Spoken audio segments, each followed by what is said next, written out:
Marijuana History 101, or should I say extremely brief Marijuana History 101. It's big, complicated, and we'll only be able to scratch the surface.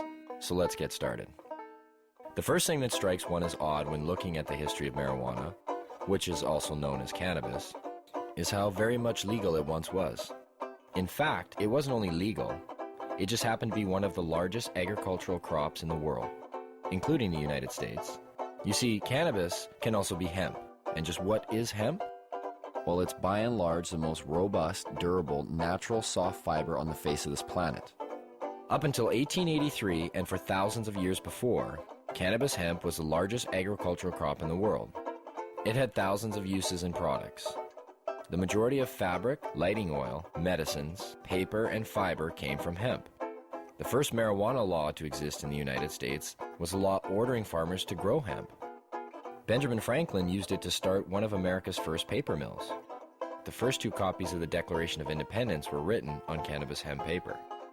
Up until the 1800s, most of the textiles in the United States were made with hemp. 50% of medicine marketed in the last half of the 19th century was made from cannabis. Even Queen Victoria used the resin extracts from cannabis to alleviate her menstrual cramps. But the funny thing about industrial hemp was you couldn't get high from it. Yet, it was lumped in with the following, which also made little sense. Reefer madness. In the early 20th century, yellow journalism had surfaced. Articles depicted blacks and Mexicans as frenzied beasts who would smoke marijuana, play devil's music, and heap disrespect and viciousness on the readership, a majority of which happened to be white.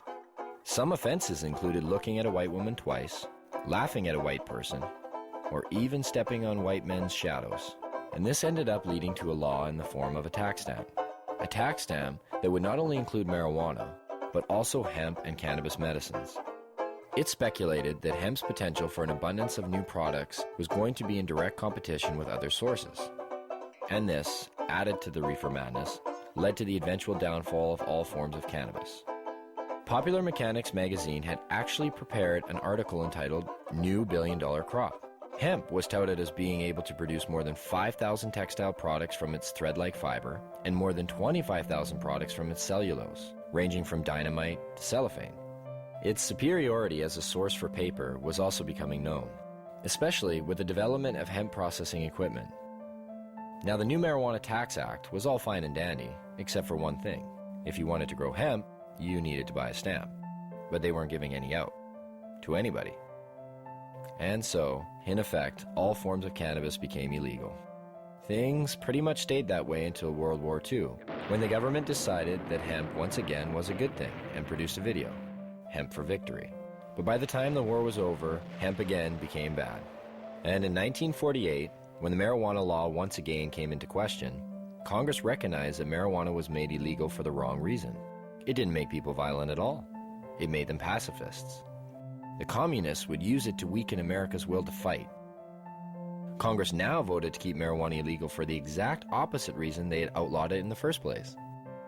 And all through the years, report after report, commissioned by everybody, from the mayor of New York to the president of the United States, has come back with the view that marijuana should have no criminal penalty attached to it. Yet, marijuana remains as illegal today as it did nearly 70 years ago.